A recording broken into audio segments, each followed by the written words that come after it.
မြန်မာနိုင်ငံရဲ့ငွေကြေးဖောင်းပွားမှုနှုန်းက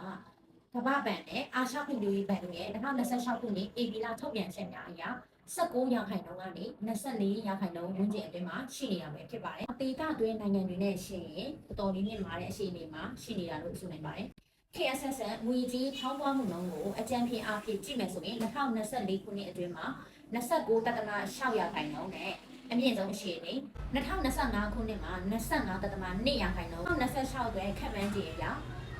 19ရာခိုင်နှုန်းကနေပြီးတော့24ရာခိုင်နှုန်းဝန်းကျင်အတွင်းမှာရှိနေ2029ခုနှစ်မှာဆိုရင်16ရာခိုင်နှုန်းဝန်းကျင်အထိကျဆင်းလာနိုင်တယ်လို့ပညာရှင်တွေကတော့ခန့်မှန်းထားကြပါတယ်။ငွေကြေးဖောင်းပွားမှုနဲ့ပတ်သက်ပြီးတော့အင်ချန်မြေရင်းနှီးမြှုပ်နှံတဲ့လူတွေအတွက်ဆိုရင်သတိထားရမယ့်အချက်လေးတွေကိုပြောပြပေးပါမယ်ရှင်။ဒီဖောင်းပွားမှုနှုန်းက20ရာခိုင်နှုန်းရှိနေတယ်ဆိုလို့ရှိရင်တင်းစီမှာရှိတဲ့ငွေသားရဲ့ဝင်လုံနိုင်စွမ်းအားဟာတစ်နှစ်အတွင်းမှာ20ရာခိုင်နှုန်းထိလျော့ကျသွားတယ်လို့ဆိုလိုတာပါ။ပတ်တိချက်အနေနဲ့ဘန်တိုးနှုန်းနဲ့နိုင်ရှင်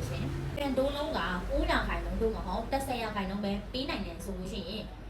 ငွေကြေးဖောင်းပွားမှုနှုန်း20ရာခိုင်နှုန်းထက်နည်းနေတာဖြစ်တဲ့အတွက်အမှန်ငွေစုထားခြင်းကလက်တွေ့မှာအကျိုးအမြတ်မရှိပဲတင်ပစံရဲ့တန်ဖိုးဟာတဖြည်းဖြည်းကျဆင်းနေတာဖြစ်တဲ့အတွက်တန်ဖိုးဟာတဖြည်းဖြည်းလျော့နည်းလာနေတာပဲဖြစ်ပါတယ်။ချန်မြေစည်းနှုန်းတွေဟာများတော့အားဖြင့်ငွေကြေးဖောင်းပွားမှုအတိုင်းကိုလိုက်ပါတက်ကြွလေးရှိပါတယ်။ငွေကြေးဖောင်းပွားမှု20ရာခိုင်နှုန်းရှိနေချိန်မှာအိမ်ချန်မြေစည်းကလည်း20ရာခိုင်နှုန်းကျော်တက်သွားမယ်ဆိုလို့ရှိရင်တင့်ရဲ့ပိုင်ဆိုင်မှုတန်ဖိုးကိုငွေကြေးဖောင်းပွားမှုတန်ကနေပြီးတော့ကာကွယ်ပြီးသားဖြစ်သွားပါလိမ့်။အကြံပြုချက်အနေနဲ့အခုလိုငွေကြေးဖောင်းပွားမှုနှုန်းမြင့်မားနေတဲ့ကာလမှာငွေသားတွေကိုလက်ထဲမှာကင်ထားတာနဲ့တန်ဖိုးတက်နိုင်ခြင်းရှိတဲ့အိမ်ချန်မြေရွှေဒေါ်လာစတဲ့ပစ္စည်းတွေကခွဲဝေပြီးတော့ရင်းနှီးမြှုပ်နှံတာကတန်ဖိုးမကျအောင်ထိန်းသိမ်းရမှာပို့ပြီးတော့ထိရောက်ပါတယ်အိမ်ချမ်းမင်းနဲ့ပတ်သက်တဲ့ဗဟုသုတလေးတွေကိုနေ့စဉ်မျှဝေပေးနေတာဖြစ်လို့ like and follow လေးလုပ်ခဲ့ပြီးပါအောင်